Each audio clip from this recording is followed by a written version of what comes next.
ಒಂದು ಆಶೀರ್ವಚನ ನೀಡ್ತಾರೆ. ಎಲ್ಲಿ ಕಂಡು ಹೋಗ್ಬೇಕಾಗಿತ್ತಲ್ಲ ನಾ ಮಾತಾಡಕ, ಅಲ್ಲಿ ಮಾತಾಡಬಾರ್ದಂತ ಐತೆ, ಅದಕ್ಕೆ ಇಲ್ಲೇ ಮಾತಾಡಿದ್ದೆ.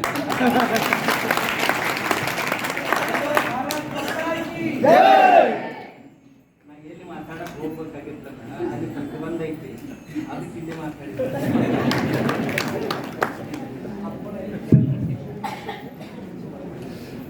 ತಸ್ಮೈ ಶ್ರೀ ಗುರು ಮೂರ್ತಯೇ ನಮ ಇದಂ ಶ್ರೀ ದಕ್ಷಿಣಾಮೂರ್ತಯೇ.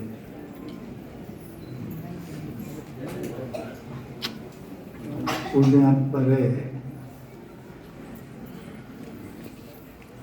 ಶಾಸ್ತ್ರಗಳಲ್ಲಿ ಮುಂಡೆ ಮತ್ತಿರಲಿಲ್ಲ. ಒಂದೇ ತಾಯಿ ತಂದೆ ಹೊಟ್ಟೆ ಹುಟ್ಟಿದವರು 4 ಮಂದಿ 4 ತಲೆ ಇರ್ತಾವೆ. ಅಲ್ಲ, ತಲೆ ಇರುವುದಾದ್ರೆ ಹೊಡೆದಾಡಿ ಸಾಯ್ತಾವ. ಅದು ಇಷ್ಟು ಜನ, ಇಷ್ಟು ಮತ, ಇಷ್ಟು ದೊಡ್ಡ ದೇಶದೊಳಗೆ ಇವಿರುವುದು ಸ್ವಾಭಾವಿಕವೇ. ಪರಂತು ಬಹಳ ಜನ ಸತ್ಯ ಅಸತ್ಯ ಸುಳ್ಳು ಖರೆ ವಿಚಾರ ಮಾಡದೆ ಬೆನ್ನು ಹತ್ತಾರಲ್ಲ, ಅದೇ ಒಂದು ತಪ್ಪು. ತಪ್ಪೇನಂದ್ರೆ ವಿಚಾರ ಮಾಡೋಂಗಿಲ್ಲ, ವಿಚಾರ ಮಾಡೋ ಶಕ್ತಿ ನಮಗೂ ಕೂಡ ಇಲ್ಲ.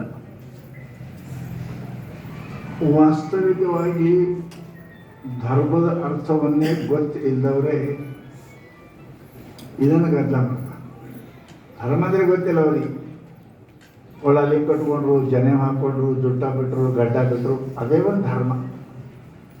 ಧರ್ಮ ತತ್ವ ಹಾಗಿಲ್ಲ. ಅದು ಧರ್ಮ ಬಹಳ ಸೂಕ್ಷ್ಮವಾಗಿರ್ತಕ್ಕಂಥ ವಸ್ತು. ಅದ ಶರಣ ಹೇಳೋದಲ್ಲ, ಕಳಬೇಡ ಕೊಡಬೇಡ, ಅನ್ಯರಿಗೆ ಅಸಹ್ಯ ಪಡಬೇಡ, ತನ್ನ ಬಣ್ಣಿಸಬೇಡ. ಎಷ್ಟು ಚಂದ ಹೇಳಿದ್ರಿ. ನಾವು ಚಂದನ ಮಂದಿ ಬೈದರಾಗಿದ್ದೇವಂದ್ರೆ ಯಾವ್ದ್ರ ಧರ್ಮ? ಅವರು ಒಂದೇ ಮಾತು ಹೇಳಿದ್ರು, ಪರತ್ತು ಅದನ್ನು ನಾವು ಮಾಡುವುದಿಲ್ಲ. ಯಾವಾಗಲೂ ಕೂಡ ಧರ್ಮದಲ್ಲಿ ಸಾಮಾನ್ಯ ವಿಶೇಷ ಅಂತ 2 ಪ್ರಕಾರ ಇರ್ತದೆ. ವಿಶೇಷ ಅವರಿಗೆ ಬಿಟ್ಟುಗಳು ಸಾಮಾನ್ಯ ಧರ್ಮ ಕಳಬೇಡ, ಎಲ್ಲರೂ ಮಾಡಬೇಕೆ. ಲಿಂಗಾಯತ ಕಾತರ ಮಾಡಬೇಕು, ಉಳಿದ ಕಾತರ ಮಾಡಬಾರ್ದ, ಸುಳ್ಳು ಒಬ್ಬರು ಎಲ್ಲರೂ ಹೇಳಬಾರ್ದು. ಪರಂತು ನಾವು ನಮ್ಮ ಪ್ರತಿಷ್ಠೆಗೋಸ್ಕರವಾಗಿ ಇಂಥವೆಲ್ಲ ಕೆಲಸ ಮಾಡ್ತಾ ಇದ್ದೇವೆ. ಪುಣ್ಯಾತ್ಮರೇ, ಅದನ್ನು ಆಗಬಾರ್ದ. ನಾಗಭೂಷಣ ಸ್ವಾಮಿಗಳು ತಮ್ಮ ಇಡೀ ಜೀವನದಲ್ಲಿ ಇದನ್ನೇ ಮಾಡಿ ಹೋದರು. ಅವ್ರು ಮಾಡಿದ್ದೇ ಅದೇ, ಸಾಮಾನ್ಯ ಧರ್ಮವನ್ನು ಪ್ರಚಾರ ಮಾಡೋಕ್ಕೆ ತಮ್ಮ ಇಡೀ ಜೀವನವನ್ನೇ ನಾಗಭೂಷಣ ಸ್ವಾಮಿಗಳು ಸ್ಮರಿಸಿದರು. ಬಸವಣ್ಣವ್ರು ಹೇಳಿದರು, ಅವರಿವರು ಅನ್ಬಾರ್ದಪ್ಪ, ಎಲ್ಲವರು ಇವನಾರು ನನ್ನ ಜನಿಸೋದಿಲ್ಲ, ಇವ ನಮ್ಮ ನನ್ನ ಜನಿಸಯ್ಯ ಅಂತ ಬಸವಣ್ಣವರು ಹೇಳಿದರು. ಪರಂತು ನಾವು ನಮ್ಮ ಪ್ರತಿಷ್ಠೆ, ನಮ್ಮ ವ್ಯಕ್ತಿಗಾಗಿ ಎಲ್ಲ ಮಾಡ್ತಾ ಇದ್ದೇವೆ. ಅದನ್ನು ಬಿಡಬೇಕು. ಸಾಮಾನ್ಯವಾಗಿ ಎಲ್ಲರೂ ನಮ್ಮವರು ಅಂತ ತಿಳ್ಕೊಂಡು ಭೇದ ಭಾವ ಬರೋಂಗಿಲ್ಲ. ನಮ್ಮ ಆಚಾರ ವಿಚಾರ ಭಿನ್ನ ಇರ್ಬೋದು, ಪ್ರಶ್ನೆ ಇಲ್ಲ. ನಮ್ಮ ಮನ್ಯಾಗ ಒಬ್ಬರು 4 ಮಂದಿ, ಒಬ್ಬರು ಒಕ್ಕಲ್ತನ ಮಾಡ್ತಾನೆ, ಒಬ್ಬ ವಕೀಲ ಅದಾನ, ಒಬ್ಬ ಡಾಕ್ಟರ್ ಅದಾನ, ಬೇರೆ ಬೇರೆ ವ್ಯವಹಾರದ ಪರತು ನಾವೆಲ್ಲ ಅಣ್ತಂಬಿದ್ದೇವಲ್ಲ. ಆ ರೀತಿಯಾಗಿ ನಮ್ಮೆಲ್ಲ ಭಾರತ, ನಾವೆಲ್ಲರೂ ಒಂದು, ಮಾನವ ಕುಲ ಒಂದು, ಈ ಭಾವನೆ ಇರಬೇಕು. ಬೇರೆ ನಮ್ಮ ಆಚಾರ ವಿಚಾರ ಬೇರೆ ಇರಲಿ. ಆ ದೃಷ್ಟಿಯಲ್ಲಿ ಏನಪ್ಪ ಅಂದರೆ ನಮ್ಮ ಕನ್ಯೆ ಶ್ರೀಗಳು ಎಲ್ಲ ಕಡೆ ತಿರುಗಾಡಿದೆ ಪ್ರಚಾರ ಮಾಡ್ತಾರೆ. ನಮ್ಮ ಆಚಾರ ನಾವು ಮಾಡೋದು, ನಮ್ಮದೇನೆಲ್ಲ ನಾವು ಮಾಡೋದು, ಮತ್ತೊಬ್ಬರಿಗೆ ಬೇಡ ಅನ್ನೋದು ನಾವು ಬೇಡ. ನೀವು ನಿಮ್ಮದು ಮಾಡಿ, ನಾವು ನಮ್ಮದು ಮಾಡ್ತೇವೆ. ಹೊರತು ನಾವೆಲ್ಲರೂ ಮನುಷ್ಯರು ಅನ್ನೋದನ್ನು ಮರಿಬಾರ್ದು, ನಾವು ಭಾರತೀಯರು ಅನ್ನೋದು ಮರಿಬಾರ್ದು, ನಾವು ಹಿಂದೂ ಅನ್ನೋದು ಮರಿಬಾರ್ದು. ಹಿಂದೂ ಅಂತ ಯಾರಿಗೆ ಅಂತಾರೆ ಅದೇ ಗೊತ್ತಿಲ್ರಿ. ಹಿಂದೂ ಅಂತ ಯಾರಿಗೆ ಅಂತಾರೆ? ಗಡ್ಡ ಬಿಟ್ಟವ್ರಿಗೆ, ಜುಟ್ಟ ಬಿಟ್ಟವ್ರಿಗೆ ಹಿಂದೂ ಅಂದಿಲ್ಲ. ಹೀನಮ ದೂಷ ಇತಿ ಹಿಂದೂ. ಹೀನ ಗುಣಗಳನ್ನು ಯಾರು ದೂಷಣ ಮಾಡ್ತಾರೋ ಹಿಂದೂ. ಕಳಬೇಡ, ಕೊಲಬೇಡ, ಹುಷಿಯಾಗಿ ಉಳಿಯಬೇಡ, ಇವು ಹಿಂದೂ. ಕಳ್ತನ ಮಾಡಂತ ಯಾರು ಧರ್ಮ ಹೇಳ್ಯದ? ಸುಳ್ಳು ಹೇಳಂತ ಯಾರು ಧರ್ಮ ಹೇಳ್ಯದ? ಅವರೆಲ್ಲ ಹಿಂದೂಗಳೇ ಒಂದರ್ಥ. ಯಾರು ಹಿಮಾಲಯದಿಂದ ದಕ್ಷಿಣ ಸಾಗರದ ಮಧ್ಯದಲ್ಲಿ ಯಾರು ಇರ್ತಾರೋ ಅವರೆಲ್ಲ ಹಿಂದೂ. ಜಾತಿ ಮತ ಏನು ಹೇಳಿಲ್ಲ ಅವರು. ದೇಶ ದೃಷ್ಟಿಯಿಂದ, ಗುಣದೃಷ್ಟಿಯಿಂದ ಹಿಂದೂ ಅಂತ ಕರೆದಾರ. ಹಿಮಾಲಯದಿಂದ ದಕ್ಷಿಣ ಸಾಗರದ ಮಧ್ಯದಲ್ಲಿ ಇರ್ತಕ್ಕಂಥವ್ರು ಎಲ್ಲರೂ ಹಿಂದೂ. ಆ ಗಡ್ಡಾಡಿ ಬೆಳ್ಳಿ, ಜುಟ್ಟಾಡಿ ಬೆಳ್ಳಿ, ಎಲ್ಲರೂ ಹಿಂದೂಗಳೇ. ಹಿಂದೂ ಜಾತಿ ಸಂಬಂಧ ಅಲ್ಲ, ಅದು ದೇಶಕ್ಕೆ ಸಂಬಂಧ ಅದ. ಈ ಪ್ರದೇಶ ಇರೋದ್ರಲ್ಲ ಹಿಂದೂ. ಇನ್ನೊಂದೇನು, ಯಾರು ದುರ್ಗುಣಗಳನ್ನು ದೂಷಣೆ ಮಾಡುತ್ತಾರೆ, ಬಿಡುತ್ತಾರೆ, ಅವರೆಲ್ಲ ಹಿಂದೂ. ಕಳ್ತನ ಮಾಡ್ಬೇಕಂತ ಯಾರೇ ಅಂತೀರಿ? ಅವರೆಲ್ಲ ಹಿಂದೂನೇ. ದುರ್ಗುಣಗಳನ್ನು ಬ್ಯಾಡ ಅನ್ನೋರೆಲ್ಲ ಹಿಂದೂ. ದುರ್ಗುಣ ಬೇಕಂತ ಯಾರು ಅಂತಾರೆ? ಯಾರು ಅನ್ನಂಗಿಲ್ಲ. ನಾವೆಲ್ಲ ಹಿಂದೂಗಳಿದ್ದೇವೆ. ಪರಂತು ನಮ್ಮ ವ್ಯವಹಾರ ಬೇಂದ್ರೆ ಇರಬೇಕು, ಜಾತಿ ಬೇಂದ್ರೆ ಇರಬೇಕು. ನಾವು ಎಲ್ಲರೂ ಹಿಂದೂಗಳೇ. ಈ ಭಾವನೆಯಿಂದ ಏನಪ್ಪ ಅಂತ ಕೇಳಿ ಹೇಳಿದ ಮಾತೆ ಅದನ್ನು ಏನೇನೋ ತಮ್ಮ ತಮ್ಮ ಪ್ರತಿಷ್ಠೆ ಮಾಡೋ ಸಲುವಾಗಿ ಈ ಪಾರ್ಟಿ ಹಂಗದವಲ್ಲ, ಹಂಗೆ ಪಾರ್ಟಿ ಮಾಡೋ ಸಲುವಾಗಿ ನಾವು ಅವರು ಇವರು ಏನು ಮಾಡ್ತಾರೆ ಅದು ಯಾವುದು ಮಾಡೋಕ್ಕೆ ಹೋಗಬಾರ್ದು. ನಾವೆಲ್ಲರೂ ಒಂದೇ ಭಾವನ. ನಮ್ಮ ದೇಶ ಒಂದು, ನಮ್ಮ ಆಚಾರ ವಿಚಾರ ಒಂದು. ಬಹಳ ವಿಚಾರ ಬಂದು ಆಚಾರ ಭಿನ್ನ ಇರಬೇಕು. ನಮ್ಮ ವಿಚಾರ ಒಂದು. ನಾವೆಲ್ಲರೂ ಶಾಸ್ತ್ರ ಹೇಳ್ತೇವೆ ನಾವು ಏನಪ್ಪ ಅಂದ್ರೆ ನಾವೆಲ್ಲರೂ ಒಂದೇ.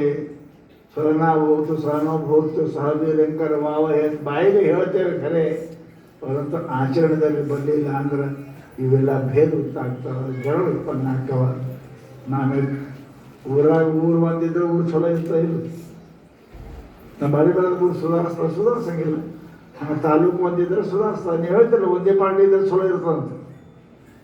ಒಂದು ತಾಲೂಕು 20 ಪಾರ್ಟಿ ಆದ್ರೆ ಚಲೋ ಇರಂಗಿಲ್ಲ. ಹಂಗೆ ಒಂದು ದೇಶದ 20 ಮತ ಆದ್ರೆ ಚಲೋ ಇರಂಗಿಲ್ಲ. ಹೀಗಾಗಿನೇ ನಮ್ಮ ದೇಶದಲ್ಲಿ ಇಷ್ಟೆಲ್ಲ ಅನ್ಯ ಧರ್ಮಗಳು ಬೆಳೆಯೋಕ್ಕೆ ಕಾರಣ ಏನು? ನಾವು ಒಂದು ಇಲ್ಲದಕ್ಕೆ ಬೆಳೆದವು. ನಾವು ಬೆಳೆಯೋಕ್ಕೆ ಕಾರಣ ಏನಾಯಿತು? ನಾವು ಒಂದು ಉಳಿದಿಲ್ಲ. ಹೊರಗಿಂದ ಇಸ್ಲಾಂ ಬಂತು, ಕ್ರಿಶ್ಚಿಯನ್ ಬಂತು, ಅವೆಲ್ಲ ಬರೋಕ್ಕೆ ಕಾರಣ ಏನು ಅಂದ್ರೆ ನಾವು ಒಂದಿಲ್ಲದಕ್ಕೆ ಬಂದವು. ಅದಕ್ಕೆ ನಾವೆಲ್ಲರೂ ಒಂದೇ. ಒಂದೇ ಅಂದ್ರೇನು? ಹಿಮಾಲಯದಿಂದ ದಕ್ಷಿಣ ಸಾಗರದ ಹೊರಗಿರ್ತಕ್ಕಂಥವರೆಲ್ಲರೂ ನಾವು ಒಂದೇ. ಹಿ ಅಂದರೆ ಹಿಮಾಲಯ, ದ ಅಂದರೆ ದಕ್ಷಿಣ ಸಾಗರ. ಹಿಂದೂ ಅಂದರೆ ಜಾತಿ ಅಲ್ಲದು, ಜಾತಿ ಅಲ್ಲ. ಹಿಮಾಲಯದಿಂದ ದಕ್ಷಿಣ ಸಾಗರದವರೆಗೆ ಇರ್ತಕ್ಕಂಥ ಮಧ್ಯೆ ಇರ್ತಕ್ಕಂಥವ್ರು ಎಲ್ಲರೂ ಹಿಂದೂಗಳು. ನಾವು ಅದರೊಳಗೆ ಇದ್ದೇವಲ್ಲ. ಹಿಮಾಲಯ ಆ ಕಡೆ, ದಕ್ಷಿಣ ಸಾಗರ ಕೆಳಗೆ, ಅರಬ್ಬಿ ಸಮುದ್ರ. ಇದರ ಒಳಗಿರೋರೆಲ್ಲ ಹಿಂದೂ ಇದ್ದೇವೆ. ಹಿಂದೂ ಅನ್ನೋದು ಜಾತಿ ಅಲ್ಲ. ಹಿಂದೂ ಅನ್ನೋದೇನಪ್ಪ ಅಂತ ಕೇಳಿ ಇದು ದೇಶ. ಇಷ್ಟು ಭೂಮಿಯಾಗಿರೋರು ಎಲ್ಲರೂ ಹಿಂದೂಗಳು. ನಿಮ್ಮ ಜಾತಿ ಯಾರ್ಯಾಗಿರೋದ್ಲಕ್ಕ ನಾವೆಲ್ಲರೂ ಹಿಂದೂಗಳೇ ಅಂತಕ್ಕಂಥ ಭಾವನೆ ಅದ. ನಾವೆಲ್ಲ ಏನಪ್ಪ ಅಂದರೆ ಅದಕ್ಕೆ ಮಾಡಿ ಭಿನ್ನ ಮಾಡಿ ಕವಾಕಿ ಮಾತು ಮಾಡಿದ್ದೀವಿ. ಅವು ಒಳ್ಳೆಯದಲ್ಲ. ಮನುಷ್ಯ ಒಂದಿರಬೇಕು, ಇಲ್ಲ ಅಂದ್ರೆ ಬಿಡ್ತದೆ. ಹೀಗಾಗಿ ಕೆಟ್ಟು ಹೋಗ್ತಲ್ಲ. ಕೌರವ ಮಹಾಭಾರತ ರಾಮಾಯಣ ಯಾಕೆ ಕೆಟ್ಟು ಹಿಂಗೆ ಆಗ್ಯದ? ರಾವಣ ಯಾಕಡಕ್ಕಿದೇ ಕಾರಣ. ಭೇದ ಹುಷಿನೇನಪ್ಪ ಸಮಸ್ತ ರಾಜ್ಯ ಹಾಳಾಗ್ಯವ, ದೇಶ ಹಾಳಾಗ್ಯವ, ನಮ್ಮ ಮನುಕುಲ ಹಾಳಾಗ್ಯವ. ಅದಕ್ಕೆಲ್ಲ ಬಿಡ್ರಿ. ನಾವೆಲ್ಲರೂ ಭಾರತೀಯರು ಒಂದೇ. ನಾವು ಹಿಂದೂಸ್ತಾನಿಗಿರೋರು. ನಮ್ಮ ಆಚಾರ ವಿಚಾರ ಭಿನ್ನ ಇರಬೇಕು. ನಿಮ್ಮ ಮನೆ ಹಾಕ್ಕೊಂಡು ಬೇರೆ ಬೇರೆ ಉಣಂಗಿಲ್ಲ. ಒಂದು ಖಾರ ಹೆಚ್ಚಿಗೆ ಉಣ್ತದೆ, ಒಂದು ಹುಳಿ ಹೆಚ್ಚಿಗೆ ಉಣ್ತದೆ, ಒಂದು ಸಿಹಿ ಹೆಚ್ಚಿಗೆ ಉಣ್ತದೆ. ಒಬ್ಬರು ಬೇರೆ ಬೇರೆ, ಒಬ್ಬರೇ ಉಣ್ತಾರೆ. ಅದ ಬರ್ತದೆ ನಮ್ಮ ಮಕ್ಕಳೇ. ಹಾಗೆ ನಾವೆಲ್ಲರೂ ಕೂಡ ಭಿನ್ನ ಭಿನ್ನ ಇದ್ರು ಕೂಡ ನಾವೆಲ್ಲರೂ ಭಾರತೀಯರು, ಹಿಂದೂಸ್ತಾನಿಗಳು, ಹಿಂದೂಗಳು ಅಂತಕ್ಕಂಥ ನಮ್ಮ ಆಚಾರ ವಿಚಾರ ಭಿನ್ನಿದ್ದರು. ವಿಚಾರ ಭಿನ್ನಿದ್ದರು, ಆಚಾರ ಭಿನ್ನಿದ್ದರು, ವಿಚಾರ ಮಾತ್ರ ಒಂದೇ ಇರಬೇಕು. ಹಾಗಿದ್ದರೆ ನಮ್ಮ ದೇಶ ಸ್ವತಂತ್ರ ಉಳಿತದೆ, ನಾವು ಸುಖಿ ಆಗ್ತೇವೆ, ನಮಗೆ ಕಲ್ಯಾಣ ಆಗ್ತದೆ ಅನ್ನೋ ದೃಷ್ಟಿಯಿಂದ ಪೂಜ್ಯರು ಈ ಕಾರ್ಯಕ್ರಮವನ್ನು ಮಾಡಿದ್ದಾರೆ. ನಿಮ್ಮೆಲ್ಲರಲ್ಲಿ ಆ ಭಾವನೆ ಇರಬೇಕು. ನಮ್ಮ ಆಚಾರ ಭಿನ್ನಿದ್ದರೂ ಕೂಡ ವಿಚಾರ ಒಂದಿರಬೇಕು. ಆ ವಿಚಾರ ಏನಪ್ಪ ಅಂದ್ರೆ ನಾವೆಲ್ಲರೂ ಹಿಂದೂಗಳು, ನಾವು ಸನಾತನಿಗಳು. ನಮ್ಮ ಪೂರ್ವದಿಂದ ಬಂದತಕ್ಕಂಥದ್ದು ಅದೇ ಅದ. ಅಂತಹದ್ದನ್ನು ನಂಬಿ ನಡಿಬೇಕಂತಕ್ಕಂಥದ್ದು ಭಾವನೆ ನಮ್ಮೆಲ್ಲರೂ ಇತ್ತು ಅಂತ ಕೇಳಿದರೆ ನಮ್ಮ ದೇಶ ಒಂದಿರ್ತದೆ, ಅಧಿಕಾರ ಒಂದಿರ್ತದೆ, ನಾವು ಸ್ವತಂತ್ರ ಇರ್ತೇವೆ. ಈ ಸ್ವಾತಂತ್ರ್ಯ ಎಷ್ಟು ಕಷ್ಟಪಟ್ಟಾರೋ ಹಿಂದೆ ನಿಮ್ಗೆ ಗೊತ್ತಿರಬೇಕು. ಅದನ್ನು ಅನುಭವಿಸಿ ಇದನ್ನು ನಾವು ಮತ್ತು ಒಡೆದು ಛಿದ್ರ ಆಗತಕ್ಕಂಥದ್ದಕ್ಕೆ ನಾವು ಯಾರು ಪ್ರಯತ್ನ ಮಾಡಬಾರ್ದು, ಅದಕ್ಕೆ ಅನುಕೂಲ ಕೊಡಬಾರ್ದು. ಆ ದೃಷ್ಟಿಯಿಂದ ಪೂಜ್ಯರು ಇಂಥ ಕಾರ್ಯಕ್ರಮವನ್ನು ಮಾಡ್ತಾ ಇದ್ದಾರೆ. ನಮ್ಮಲ್ಲಿ ಅಂಥ ಭಾವನೆ ಬರಲಿ ಅಂತ ತಮ್ಮೆಲ್ಲರಲ್ಲಿ ಕೇಳಿಕೊಂಡು ನಾನು 2 ಮಾತು ಮುಗಿಸ್ತಾ ಇದ್ದೀನಿ. ಎಲ್ಲರೂ